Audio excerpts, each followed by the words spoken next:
It was lovely. I saw Brad Wheeler's there, Yeah.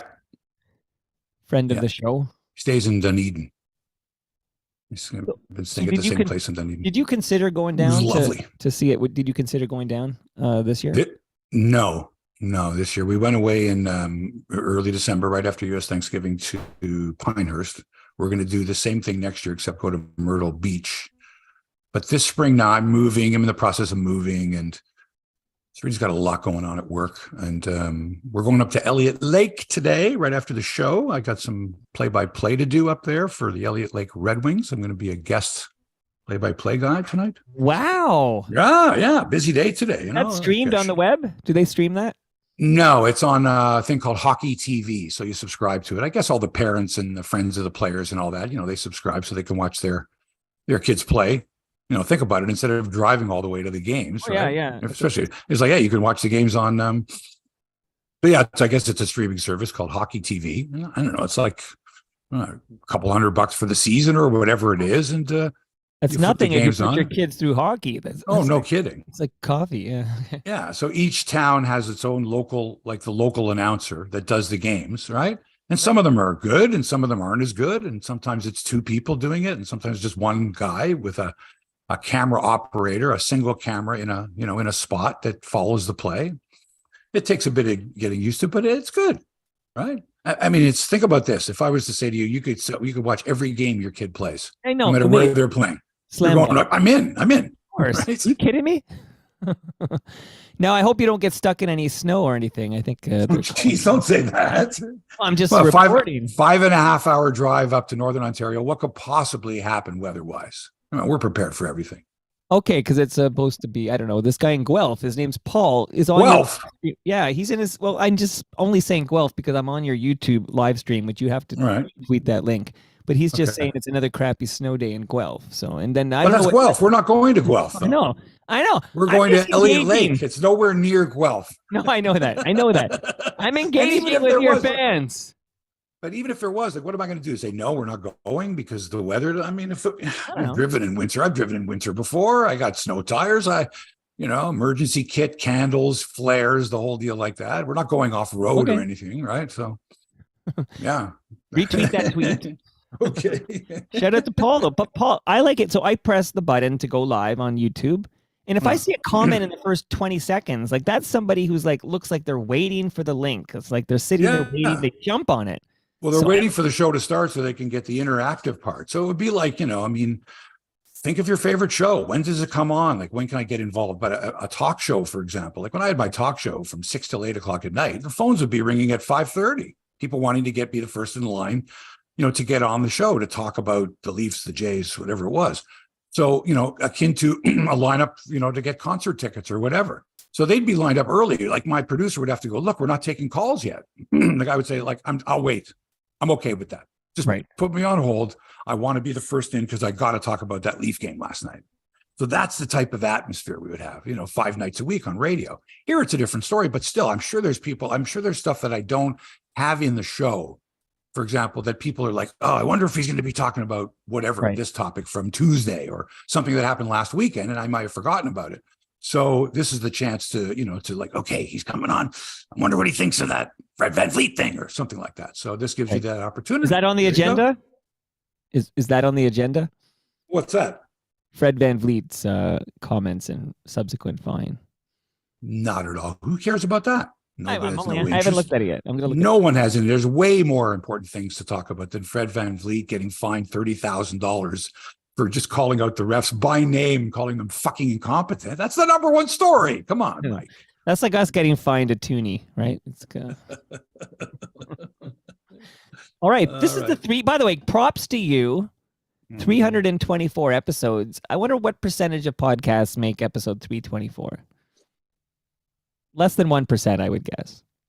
I don't know. I know you don't care because you're not into those kind of stats. You need some. Well, here's the thing. What's happened, Mike, is recently numbers have just become a blur. Like there used to be certain milestones you would look forward to, right? And I mean, you over 1,000 shows. I mean, 1,000's a big deal, no matter what it is. But it just seems to me now that you can pull a number out of a hat. Like I was reading the other day, no player in his first 47 games, just an arbitrary number, right? And I just, oh God. So it's like, oh, it's episode 500, it's episode 324. It doesn't matter after a while because the numbers don't mean anything. They just don't, because now there are just, we have statistics and we have video evidence, we have everything.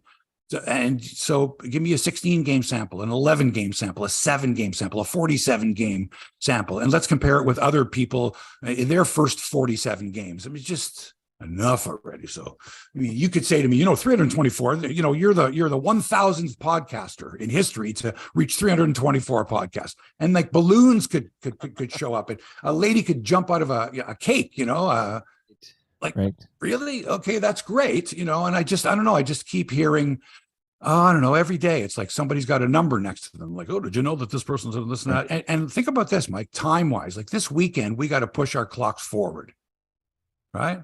Right. I could never understand this at all. I could never understand this. Like the whole world's going, did you push your clock forward? Oh, fuck, I forgot. Well, guess what? You missed your appointment. And I think I might have mentioned this story years ago. My son is born April the 4th, and April the 4th was always daylight savings. That weekend, first weekend in April was always. So it just seemed that the Sunday of his birthday weekend was always the Sunday after, that we had pushed our clocks back, put our clocks back. Forward, spring forward. Yeah. I'll be all right. Right. It's like this time of year. Right.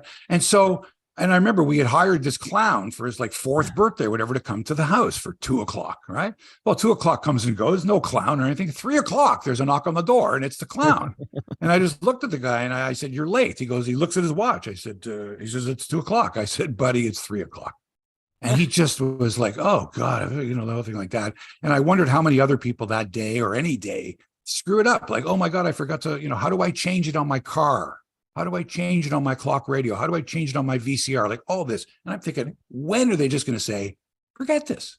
The time is the time. It never changes. It's the same time. You don't have to go back. You don't have to call your dealer and say, how do I push the clock forward again? I'm with you 100%. In Saskatchewan, they don't change it. But we're married to like New York now. It's like sort of like we can't be anything different than New York or it'll mess things up too much. So it's like we'll change if they change. I think that's the Ontario bill right now. Who was the U.S. president that changed daylight savings? I don't remember, but April's too late. Let's do it in March. Oh, that's a recent thing, man. That's a recent thing. I'm going to say that's Obama.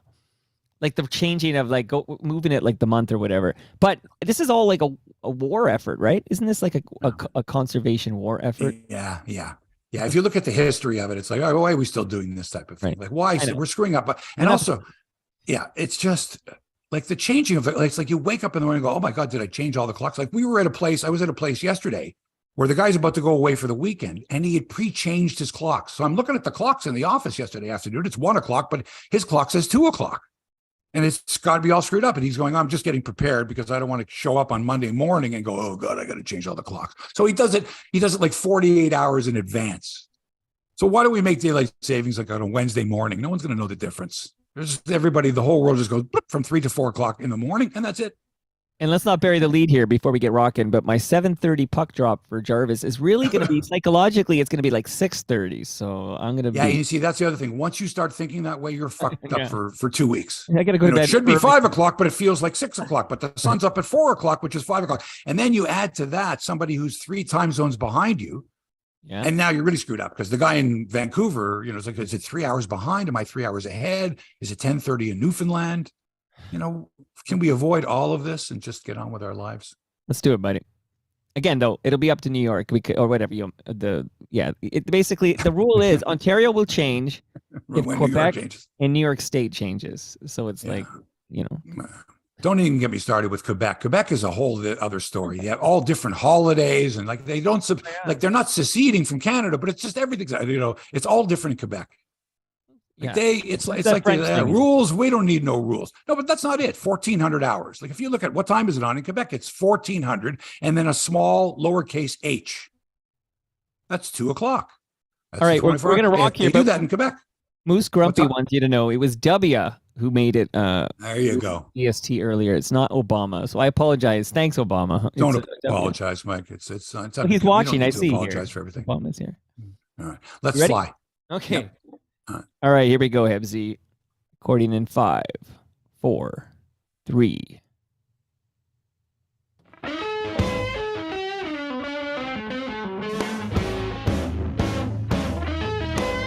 I lost my script. Darn it.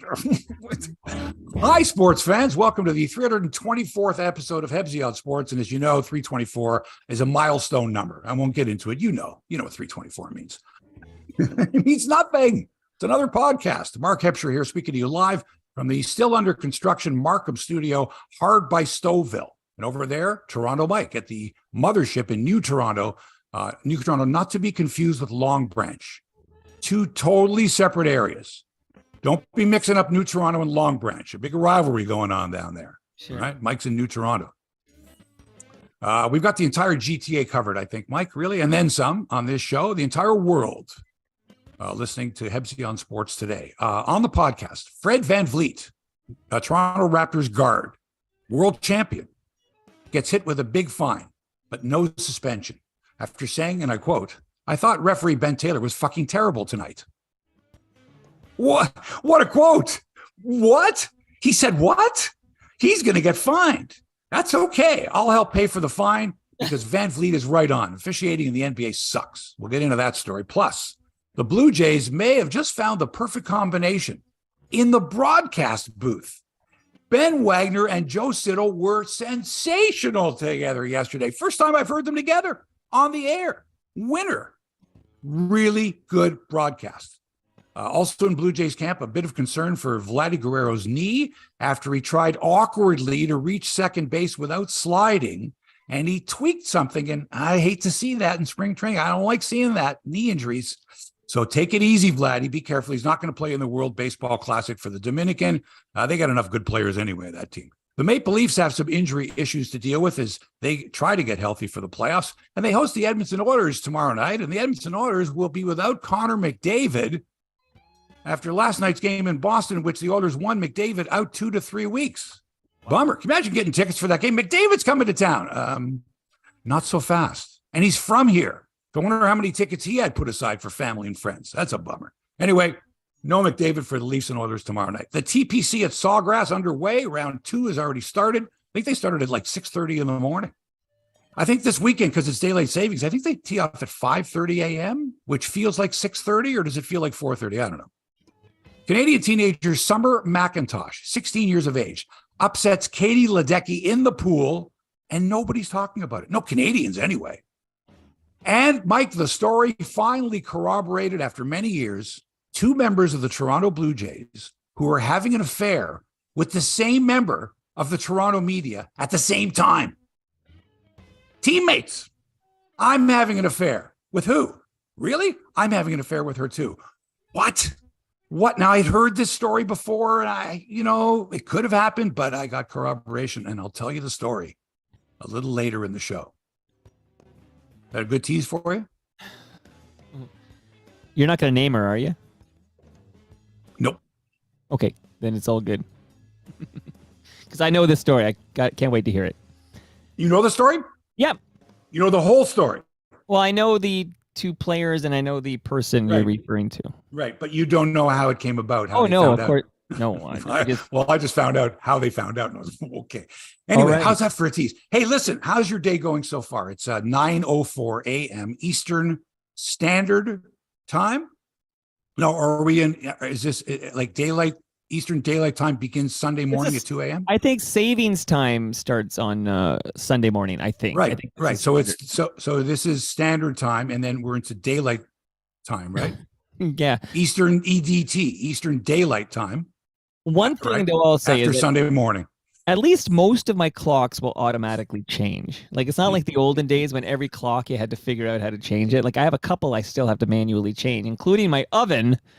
But most of my clocks are just going to like automatically move for me. What a pain in the ass that is. What a pain in the ass. It sucks. Like, stop it already. Just stop already with this and just keep the same time all the time.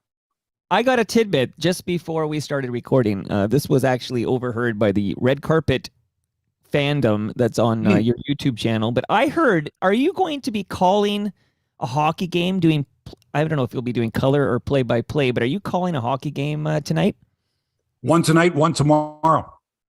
Okay, give us details because the that's Northern exciting. Ontario Junior Hockey League. Okay, I've got somewhat of an interest with the Elliott Lake Red Wings, and been up there a couple of times, and I'm going up this weekend today, right after the show. We got to cut the show. Wait, we got to end the show in 5 minutes because I got to get on. No, I'm kidding.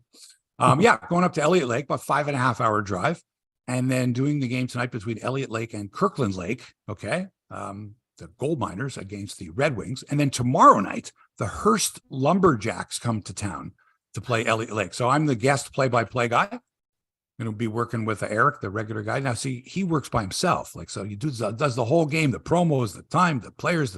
That's a lot of work. So I'm going to come up there and do some play. I haven't done play-by-play since Leafs Habs in 1996.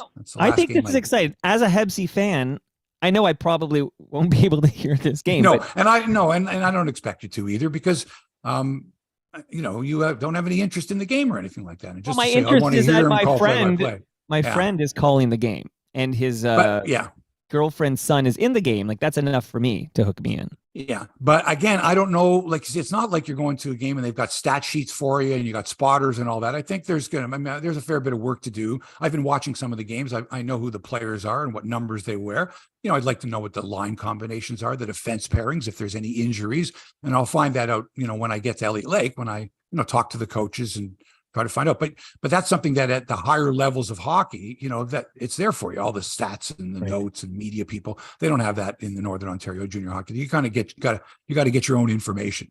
Put it that way. Can I make a request? Is there, if maybe just ask if it's possible, but if they could give us like a little clip, we'll play it on the show next week. Just a little clip of you calling the Elliott Lake hockey game. I wouldn't know how to do that, except for the fact I guess you could record it off your TV or something. I'll try to find out. Ask the nerds behind the board and see it. Maybe it's really easy. What nerds behind the board are you talking about, Mike? Which this nerds? is screaming somewhere. There are no. Yes, it is. Okay, so there's some technician involved, right? I don't know. Anyway, let me find out and see if we can extract an audio clip from somewhere. Right. Okay, all right. At the very least, maybe I'll get my play-by-play partner to shoot some video of me calling the game, and we can use that. Or get Serena to do it. Yeah. Okay. Yeah. Well, she's on vacation. I mean, we'll see what happens. We'll see what we can do. But let's see if we can get some evidence. That's a good one, Mike. That's good. Good for posterity. It'll look good on episode 325. Right. Good stuff.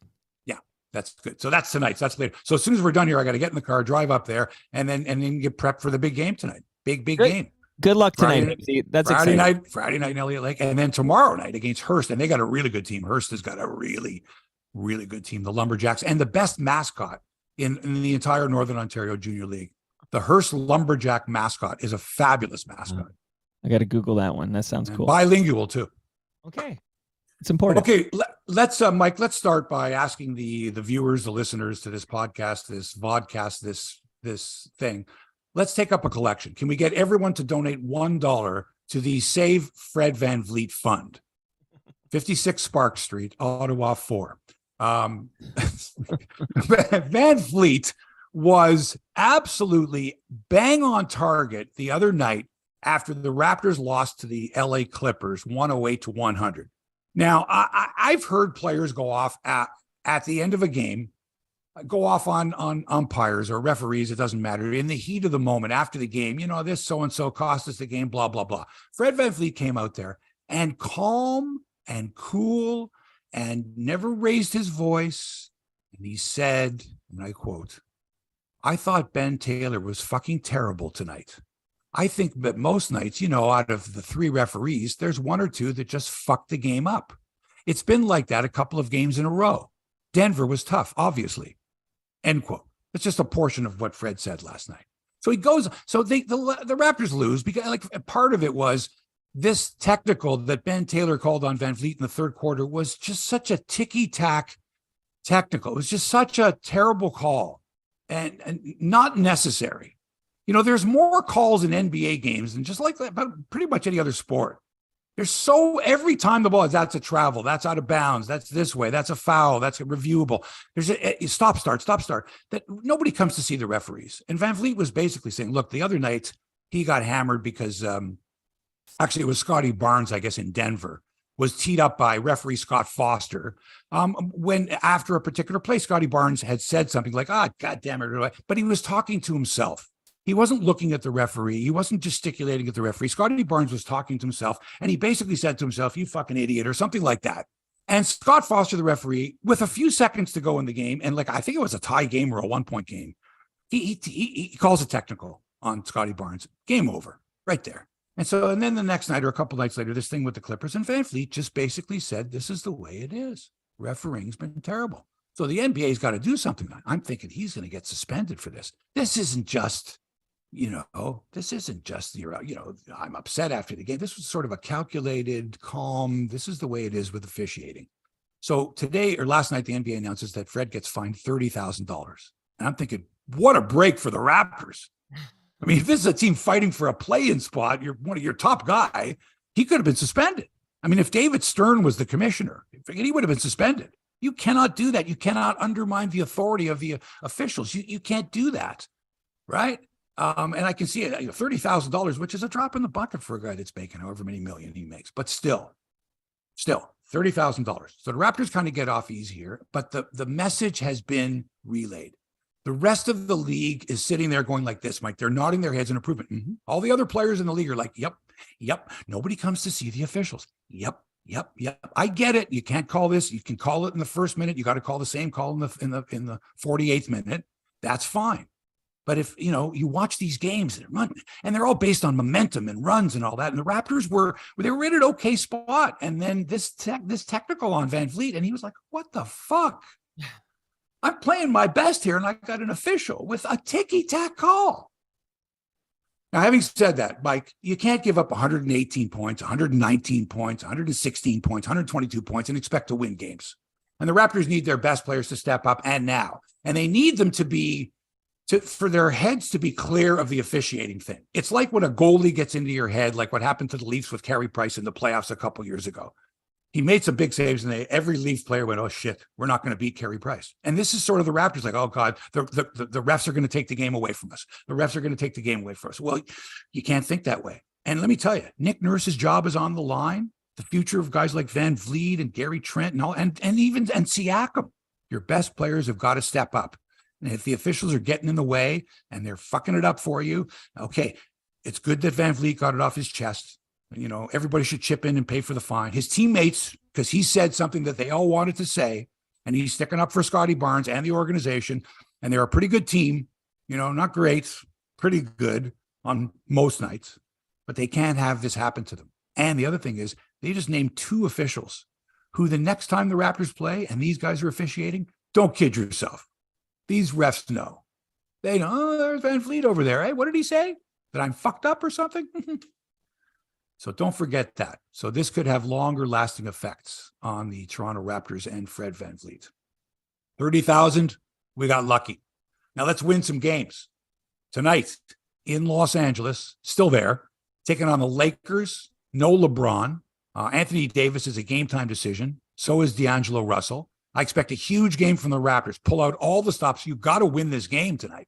Because you're sitting right now in 9th place. You're a half game up on 10th place Washington, who plays Atlanta tonight. That's a game and a half in front of you. I mean, you want to play in that. You want to play in that 7-8 game. You don't want to play in the 9-10 game. But still, you got to win some games. So let's start tonight against the Lakers without LeBron and maybe Anthony Davis. Let's go. Meanwhile, Kevin Durant, Mike. If ever there was a character. I'm trying to think of the character in the comic strip that always had a dark cloud and lightning over his head, right? Just wherever he went, bad luck followed. Is that Charlie Brown? I'm trying to think of who had. No, it's not Charlie Brown. It's Skeezix or something like that. It's an old comic strip, but the guy was always walking around with like a dark cloud over his head and like lightning, right? Anyway, Kevin Durant is that guy. This guy cannot catch a break. We all know he's a fabulous player. And a smart guy, and an interesting guy, an intelligent guy, a thoughtful guy. But he can't catch a break. During pregame warmups the other night with his new team, the Phoenix Suns, he slips and sprained his ankle. I don't know if the floor was wet, the sneaker gave way, but it was ugly. So he's out for 3 weeks, according to team doctors. This guy is an accident waiting for a place. It's like he's a great player, Mike, but fragile as a porcelain doll. And there are athletes like that. And it's a real shame to see the real talented athletes that just, they can't catch a break. This is a guy that's already made his name as a fantastic player. But think of some of these young athletes that they start out and there's injuries when they're in college or high school and then another injury. And then by the time they're in the pros, they're just, something's going to happen and they're going to get hurt. And that's what Durant is. Great player, but always hurt. Baseball now. Oh yeah, go ahead. No, I just said snake bitten.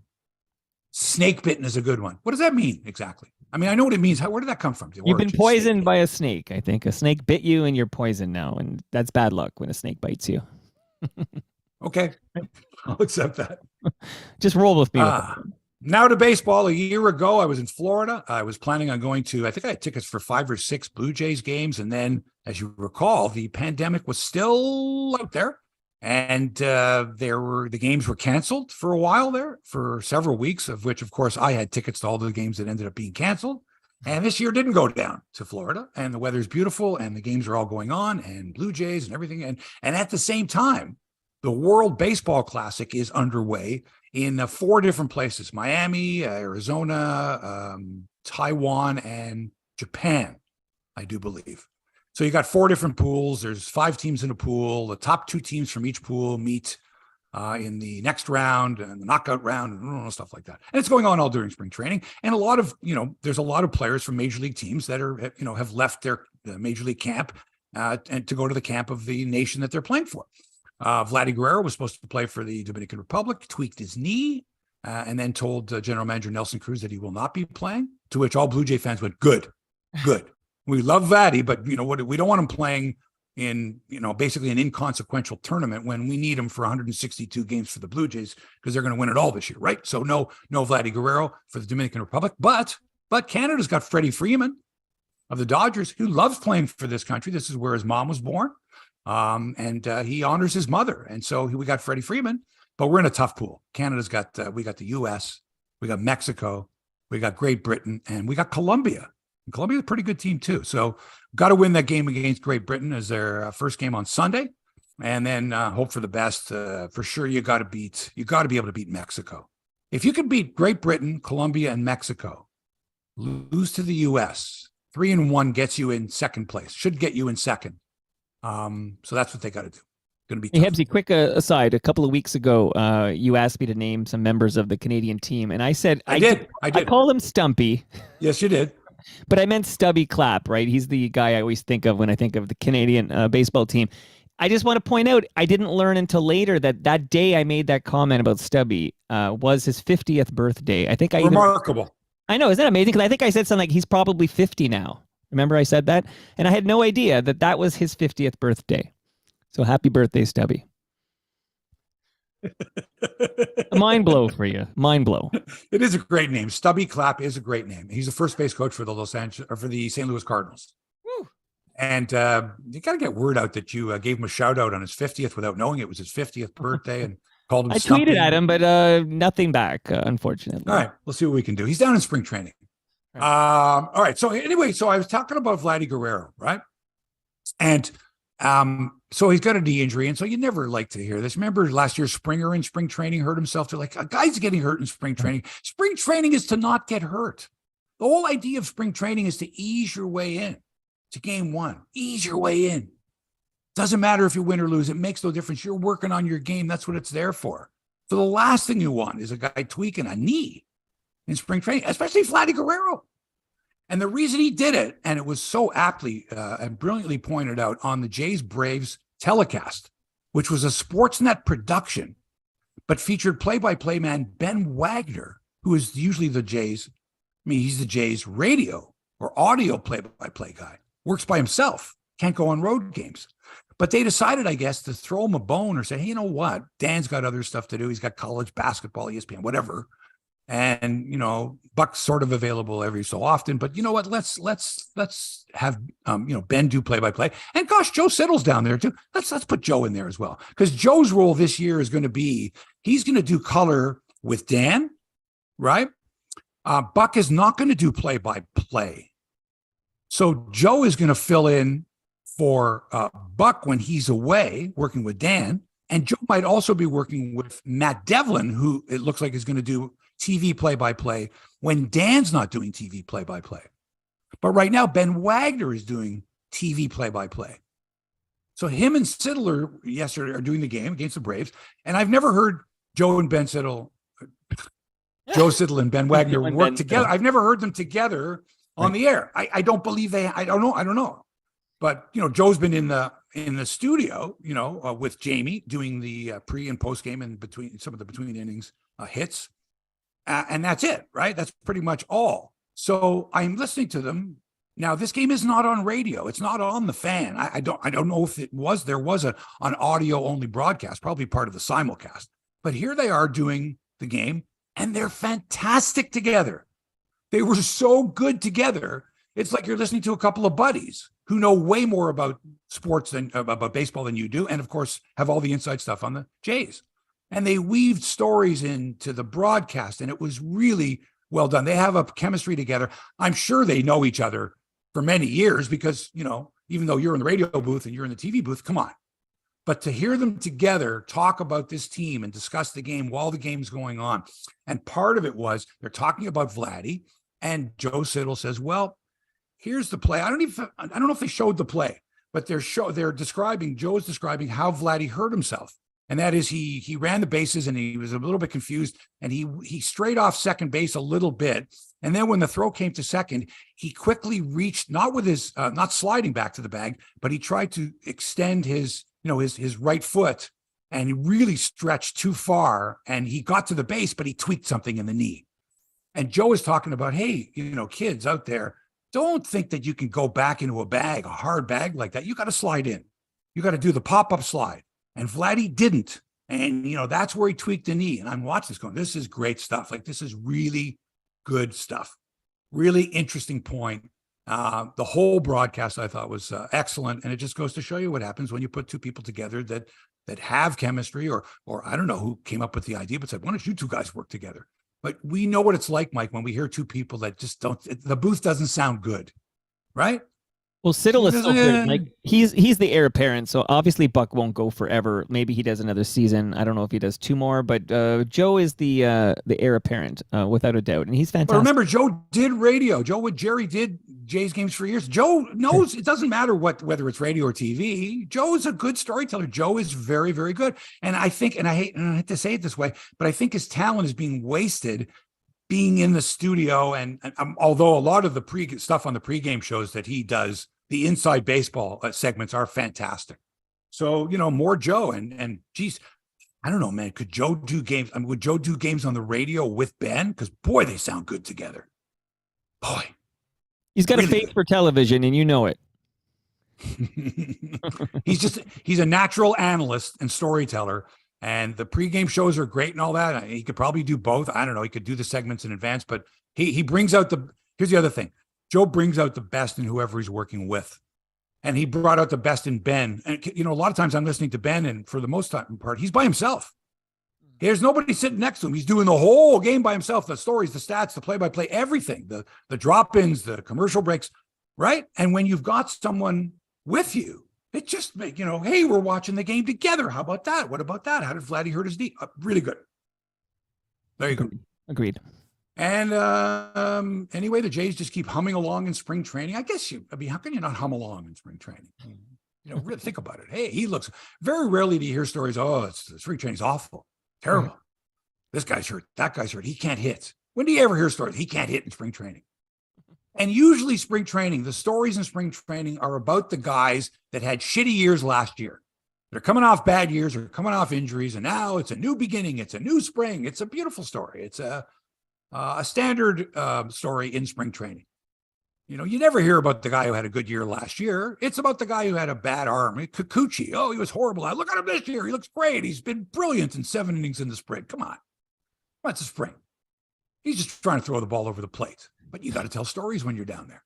Right. So I've been saying for years, don't pay attention to anything, not a thing that happens in the spring, unless a guy gets hurt. And then that injury is going to follow him from, you're going to watch him all season long to see if the injury flares up, if that knee injury that he suffered in the spring affects him during the rest of the year. But beyond that, no, not a thing. I don't care. Rob Ducey every spring. His nickname was Mr. March. Guy who hit 600 in spring training. Right. Right? Spring training. I remember a correlation, and again, this is anecdotal, just me when I used to pay attention to actual Grapefruit League records, which I don't do anymore. But like the years where we would be World Series champions, it felt to me like, and I could be way off, but it felt like we'd have bad springs. Like you'd have a bad, so it almost felt like whenever we'd have a kick-ass Grapefruit League. What do you mean bad? What do you mean bad spring? Like bad with a record? Losing, yeah, like a losing record in the spring, and then you end up winning the pennant in the regular. Like, so it's almost like it was the opposite. So if you had a really strong spring, I'd always worry like, we'll probably have a weak regular season. Like I'd rather have a shitty spring record-wise, and then turn it on when the season matters. You also know that the more players you have that have positions locked on the roster. Right. They're just working in their game, just whatever number of at-bats they need to get ready for the beginning of the season. It's the guys that are fighting for jobs. Juicy. Right? Fighting for positions that are hot. They're like, oh, look what's going on there. But if the team has a bad spring, it's likely because they're not because their regulars weren't hitting in the spring. It's because, the kids weren't doing the job. They didn't make the team. But all these guys who have a spot locked up, the last thing they want. Do you think they care? Hey, he had 4 hits in a spring game. Big deal. I'm the guy, a double-A pitcher is pitching against me. He's trying to work on his slider. Right. So don't pay any attention. None. Good advice. Any sport, exhibition games mean nothing. Exhibition games are for the players that are trying to make the team. There you go. Well said. Thank you. So Kikuchi looks pretty good, eh? He could be the 5th starter. And the new guy, Chris Bassett, he's a real pro. And he likes the pitch clock. It's working to his advantage, even though it took him forever, like 3 hours and 25 minutes every game last year, it seemed. He's fine. He's a pro. Somebody did an overlay of a particular at-bat that he had last year when he was pitching for the Mets in a clutch situation late in the game, and how many times he had to step off and how many times the batter asked for time and the pitch comm didn't work and all that. And they laid it over him pitching in spring training this year. So for the time it took him to throw 1 pitch last year in this clutch situation, he threw 4 pitches in the Jays game.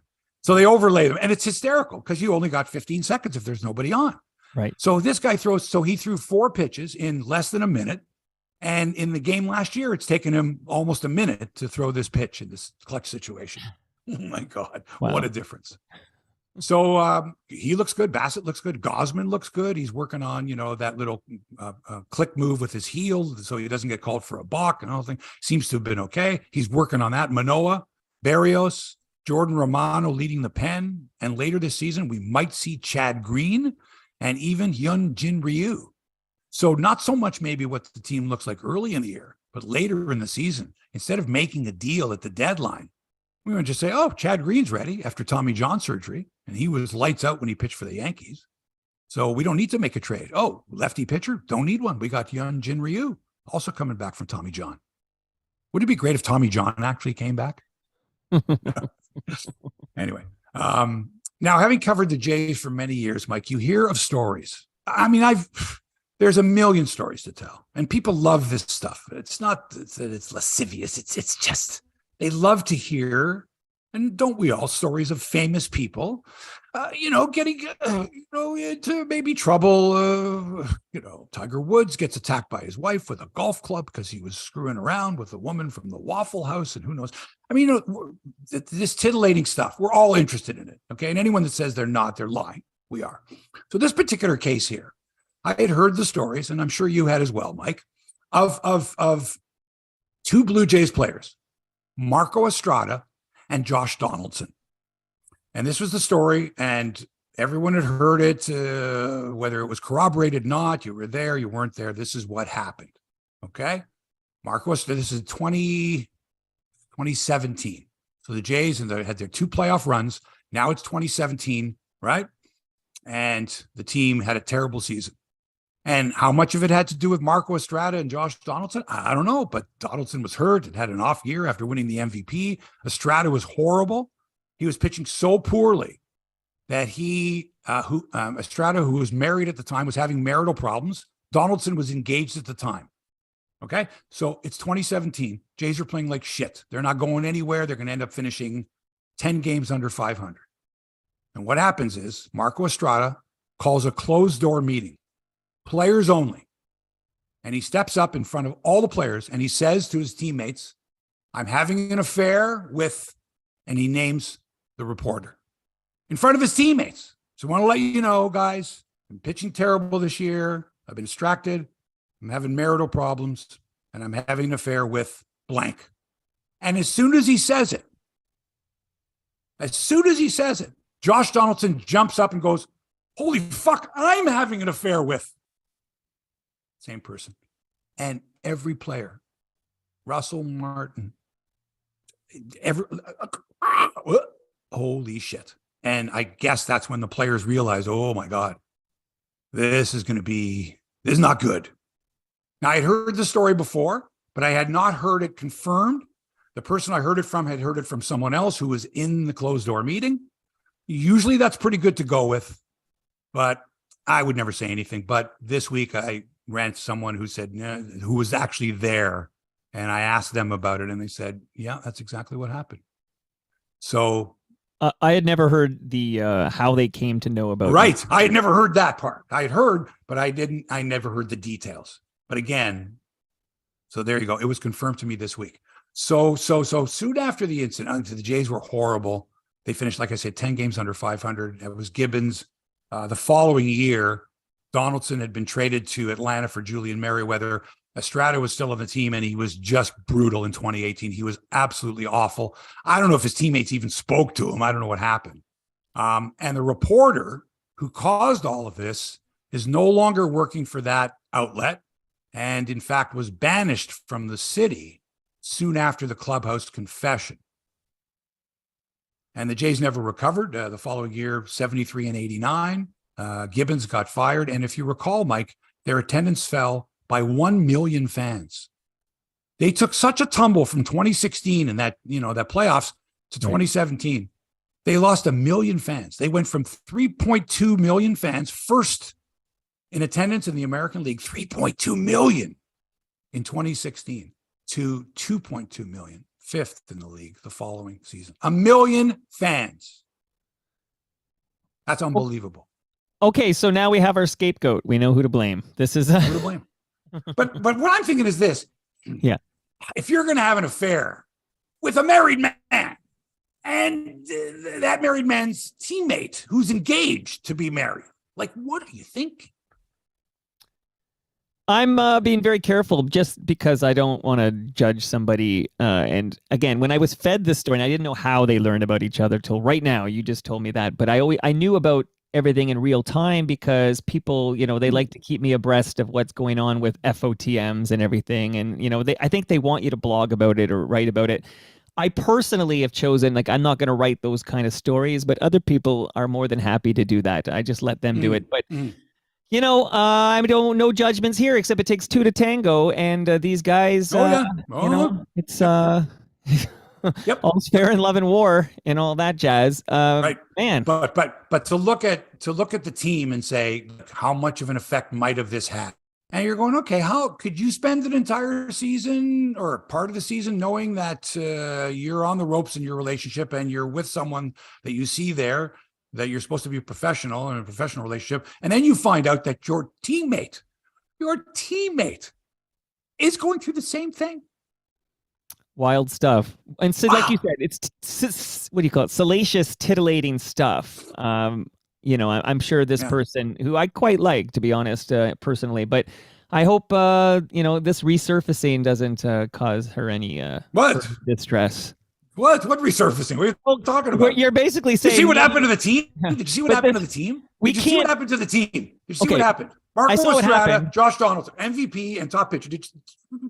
But it'd be insane to say that this young woman caused the team to fall to 73 and 89 and the attendance to fall by 1 million fans. Like, to put that on her shoulders. Oh, no. We're not insane. saying that, but cause and effect. We don't know. But it had to have been a distraction. But you can't say. I can say with authority that had this situation not happened, had these two teammates not been going through this, the result would likely have been a lot better for the Blue Jays. I think I can say that categorically. There's distractions, and then there's distractions. And what murkies the water here is that Though it really does get murky because this woman's employer at the time is the same employer as Josh Yes. and Marco. Like, so it really, if you start, and even at the time where I don't, like, again, I'm not covering, I personally decided I'm not going to cover these kind of stories. Mike, I have to cut you off for a second here. How many situations you know of where there is some perceived conflict of interest? It may not have to do anything with a sexual relationship, right? Just a relationship, right? For example, there's I can't think of the reporter's name now. She had to quit. She didn't quit her job. She was going out with Will Middlebrooks. I think they're married now, of the Boston Red Sox. And they were seen in public. And then once they were seen in public, Nesson said to the girl, listen, and she understood. She said, listen, we can reassign you or whatever. It just doesn't look good if you're reporting on the Red Sox and you're obviously going out with Will Middlebrooks. And everybody understood and whatever. Sure. But it brought up the bigger question, which is, where do you draw the line? Like, for example, if I'm a commentator and my son is playing in a game, is that a conflict of interest? Am I giving the commentary that the viewer wants to hear? Or am I being biased because my son plays for the team, right? Stuff like that. And so you're going to have these types of situations. So I think these people sort of have to recuse themselves because even if there's a perception of a conflict of interest, now, you may not care if it's a broadcast of a game and so-and-so's broadcasting the game, like Ray Ferraro is doing the game that his son is playing it. Right. Should Ray Ferraro have recused himself saying, look, Landon's my son, I may not be able to give objective commentary, right? Or you say, no, he's a professional. He's a pro. It should make a difference. Come on, Mike, you know as well as I do. Oh, no, you're right. Be that little thing, like that's my son that's playing there. I mean, my voice goes up a couple of octaves because that's my son. And so should he recuse himself? But this is when we remember that this is just sports, right? Like it's not news. You're not it's not like you're dating somebody in the prime minister's office or something. What? Oh, and that doesn't happen too? There aren't news anchors that are you're right. It does happen, but it's always inappropriate. Like it always should be disclosed. And like you said, you should recuse yourself if you have it should always be disclosed. It should always be disclosed. That's the thing. Right. It should always be disclosed, right? This is why John Tory should not have had the affair with a young City Hall staffer, right? That's the conflict there. Yes. Correct. So anyway, in a roundabout way, we're sort of, I'm sort of telling this story because I had heard it before. It was corroborated, and stuff like this goes on. These are human beings, right? Right. And the shit hit the fan, and the fallout was, well, that relationship was ruined.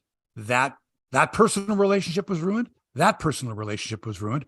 That man's previous personal relationship was ruined. That other man's previous relationship was ruined. The professional relationships were all ruined, and everybody ended up somewhere else within a short period of time. We exiled them from the country. And the team went like that. Wow. Okay. That's after one of their starting pitchers, a top starting pitcher, and their MVP, both just had horrible, miserable exits. Terrible.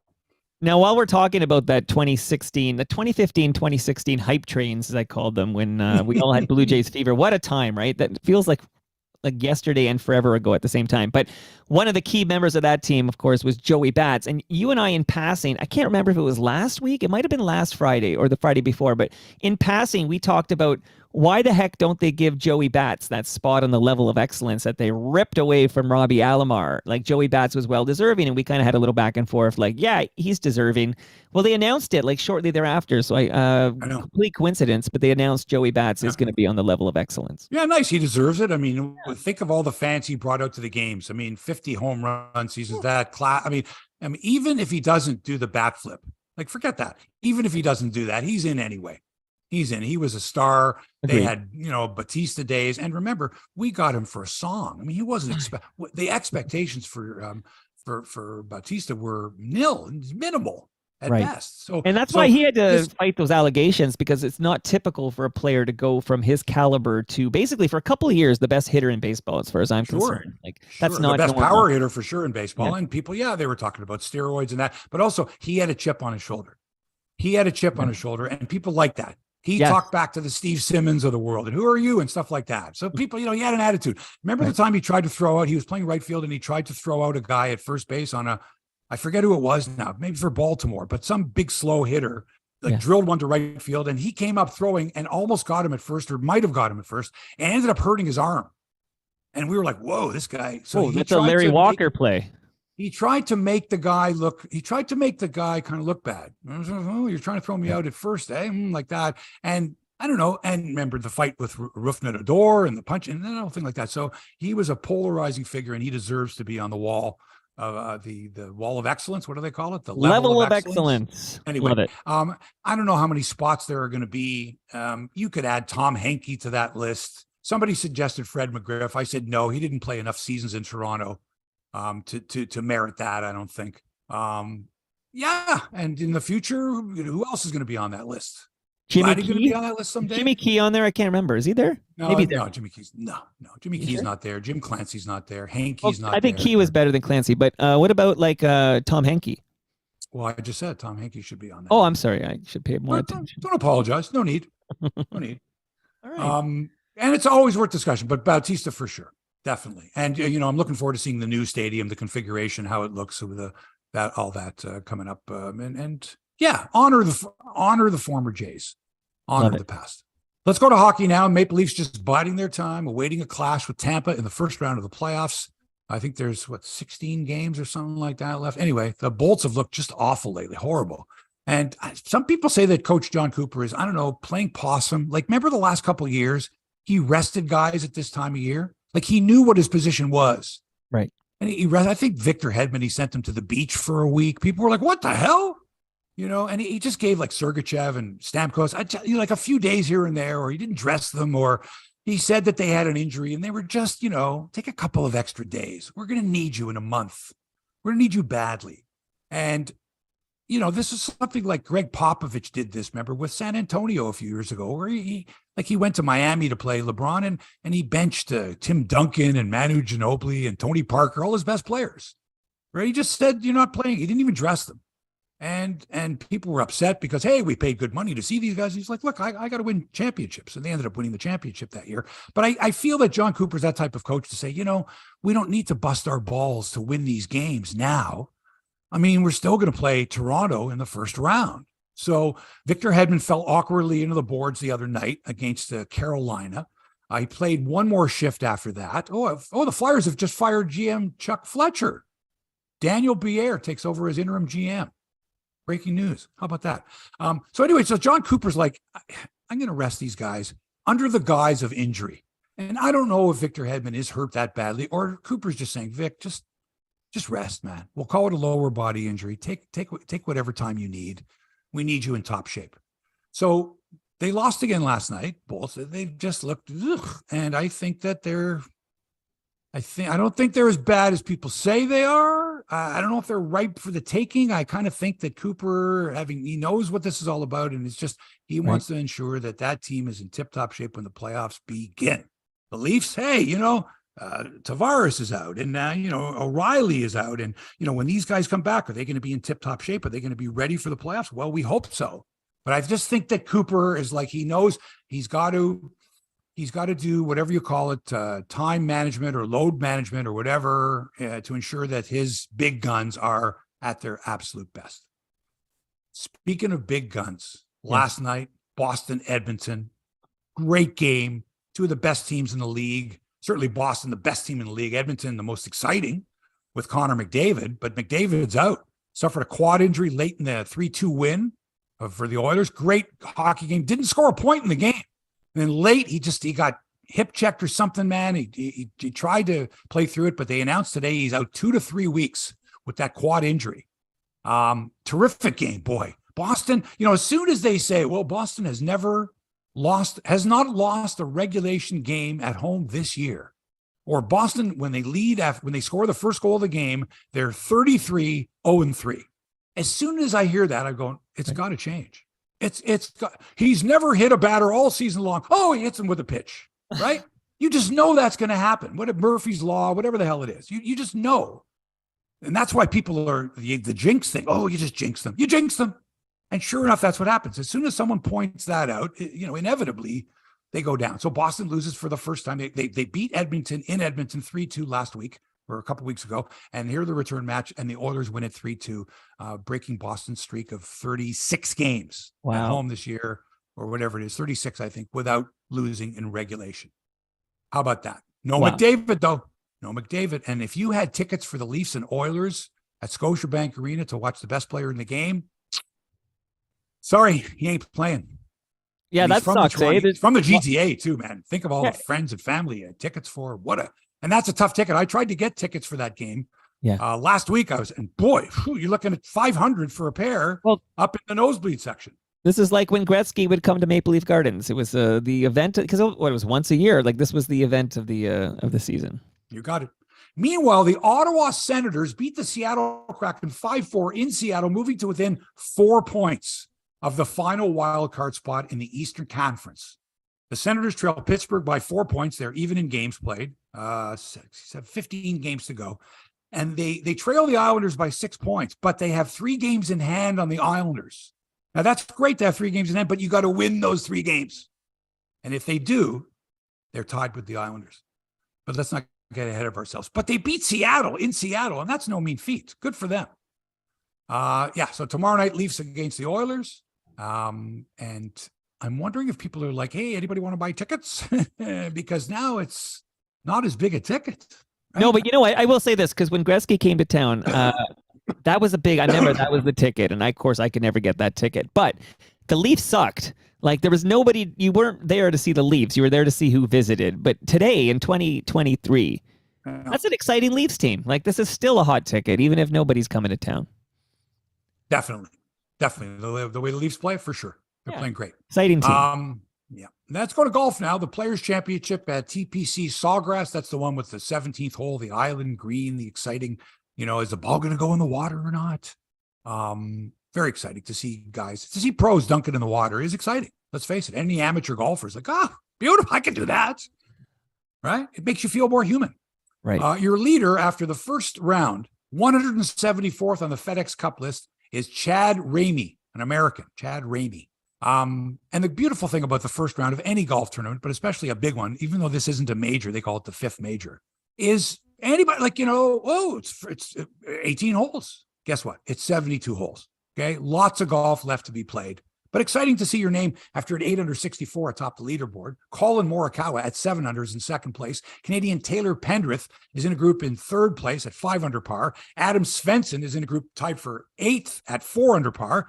Then you got Adam Hadwin at 1 under, Nick Taylor +2, Corey Connors +3, Mackenzie Hughes +3, and the favorite, Rory McIlroy. He's not Canadian. He may as well be, though, really. Really? We could accept him as a Canadian. I could accept Rory McIlroy as Canadian. He's from Northern Ireland, but I could say, you know what? He could be from Canada. Yeah, he could be from the Maritimes, right? He could be from the Maritimes, exactly. He's from Halifax. Rory McIlroy's from Halifax. Would be great, wouldn't it? They speak Gaelic over there, don't they? Small pockets, maybe. I think maybe. Okay. Who knows? Anyway, let's make it that Rory McIlroy. He's got relatives or something. Yeah, from Cape Breton Island. Would be great. Go play Cabot Links or whatever. Anyway, Rory McIlroy 4 over 76. Not good. But today's the day where if you teed off in the morning yesterday, you tee off in the afternoon today. You just never know. The wind starts to blow or whatever.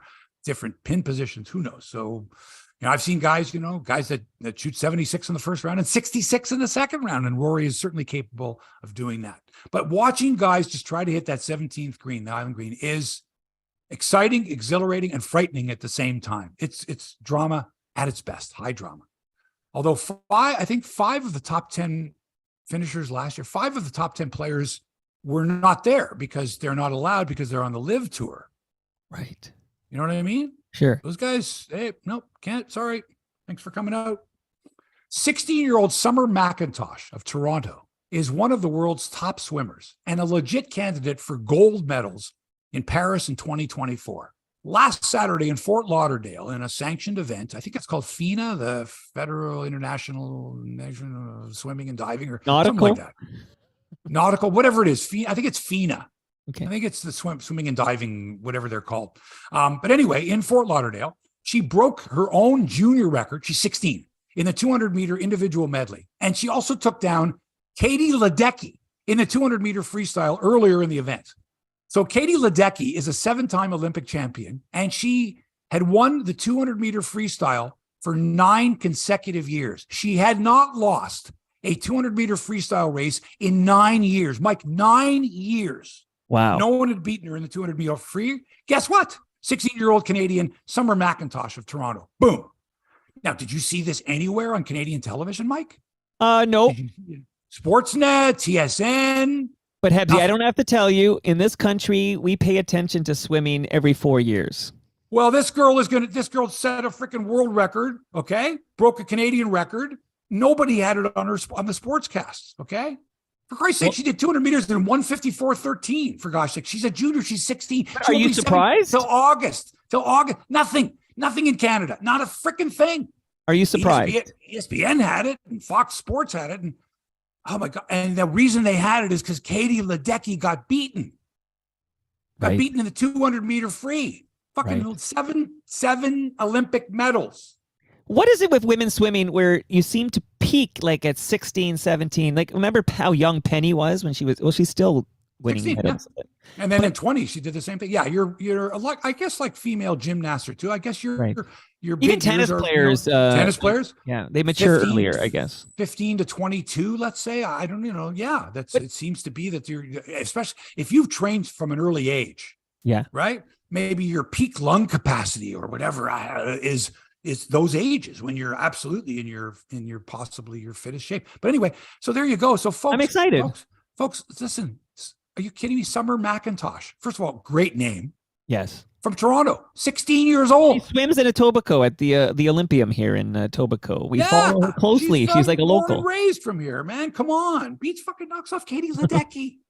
Okay? Nothing. Can't wait for Paris. If Hebsy doesn't mention it and takes a screenshot of a Twitter shot of a video that I wasn't even supposed to have, it wasn't available in this country or something, an ESPN video that I hawked from somewhere, took a screenshot of it, circled, there's Katie Ledecky, the 7-time Olympic medalist and unbeaten in their last 9 years. There's her. And 0.83 seconds, 0.83 seconds ahead of her. Okay. Which is an eternity in swimming. Yeah. Like over a full body length.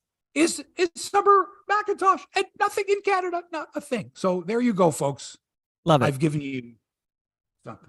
And one more thing before we go. Yeah. So last night's Oilers-Bruins game, if you're watching it in Canada, you're watching it on Sportsnet, and you're watching the Oilers regional coverage, right? So you're watching the Oilers, excuse me, it's not Chris Cuthbert and Craig Simpson doing a national game, and it's not Craig Simpson and Chris Cuthbert doing a Leafs game, right? Right. It's Jack Michaels and Louis DeBrusque who do Sportsnet Oilers games, right?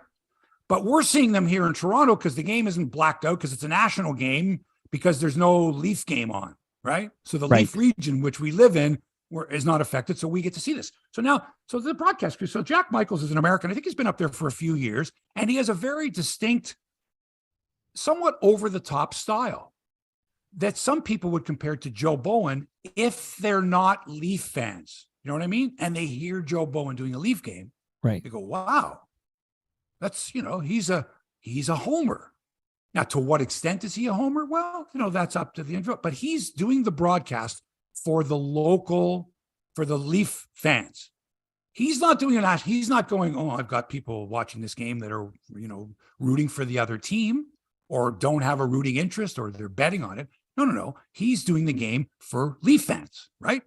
And so we're watching a game that is being done by the Oilers broadcast team who do Oilers games for Oilers fans. Right.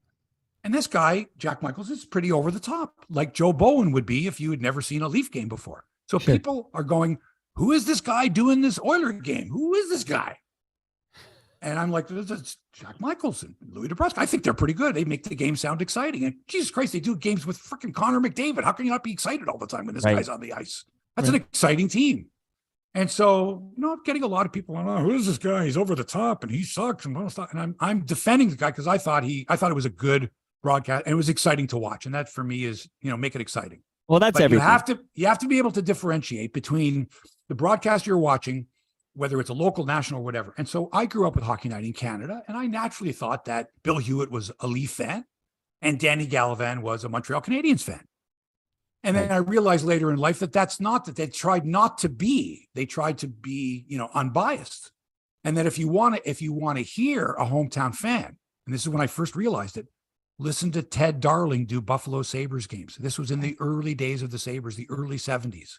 Right. And the only broadcast we ever got was the Leaf games on Hockey Night in Canada, or Montreal Canadiens games, or whatever on Hockey Night in Canada. Right. And now you're listening to Buffalo Sabres games, and it's Ted Darling and Pat Hannigan.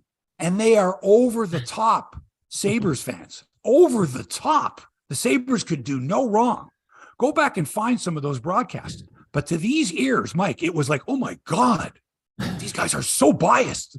Oh my God. And then you realize that they're not doing it for you, a Leaf fan. They're doing it for Buffalo Sabres fans. Right. And that's when you realize it. So anyone who watched the game last night, don't be, that was not a national broadcast. That is for Edmonton Oilers fans.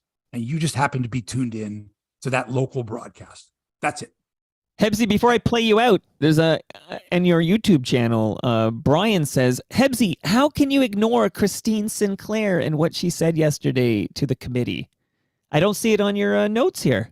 What are you talking about? You're not up to date with what's going on with the program, the Canada Soccer program, and the women. Yeah, it's an ongoing thing. I get it. Okay, Nick Bonds has stepped down. You want equal pay. Blah blah blah blah blah. I get it. There's going to be a sports league in Canada for women. It's in a couple of years. Yeah. So what's new now? Tell me. Is that important? Nick said, "What is she bitching about now?" Apparently, that's a quote. Right from Nick Bonds. Yes. Are you surprised?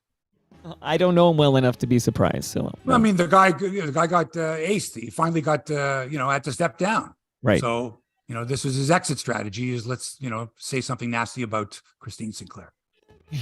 Okay, so now that we've got that in, we're done. We're out of here. That's it for episode 324 of Hebsy on Sports. You are all caught up. Thanks to Toronto Mike for production and inspiration. Hit him up at Toronto Mike. Listen to his excellent podcast. And thanks to you for allowing us into your headspace. We know you've got a lot of things to do. You've got lots of choices when it comes to podcasts. We're glad you chose us. I'm off to Elliott Lake to do the Elliott Lake Red Wings and the Kirkland Lake Gold Miners tonight on Hockey TV. And tomorrow night, the Elliott Lake Red Wings hosting the Hearst Lumberjacks, Northern Ontario Junior Hockey League. Why? Because I love sports. We're back with another exciting episode of Hebsy on Sports next week. Until then, so long for now.